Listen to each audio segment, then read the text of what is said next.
Dubai সরকার তাদের দেশে দ্রব্যমূল্য নিত্য প্রয়োজনীয় গুলো কমাই দিছে।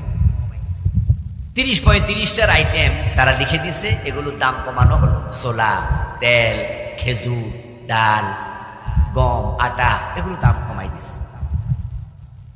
সৌদি আরবে যারা আপনারা যাবেন দেখবেন যে কিভাবে রমাদান মাসে ব্যবসায়ীরা মানুষকে গিফট দিচ্ছে, কত রকমের হাদিয়া দেয়, ইফতারি খাওয়ায়, এটা দেয় ওটা দেয়। তারা রমাদানে সব জিনিসের দাম কমায় দেয়। ওদের চিন্তা হচ্ছে 11 মাস ব্যবসা করব, রমাদানে ভর্তুকি দেব। আল্লাহর বান্দারা যেন একটু আরামে রোজা রাখতে পারে, কারণ সকল মানুষ তো ধনী না, রোজাদারদের মাঝে গরিব মানুষ আছে, তারা যেন রোজার মাসে একটু আরামে খাইয়া হইয়া সুন্দর করে রোজা রাখতে পারে। 11 মাস ব্যবসা করে 1 মাস ভর্তুকি দেয়। আর বাংলাদেশের ব্যবসায়ীরা 11 মাস চুরি করে, রোজার মাসে ডাকাতি করে।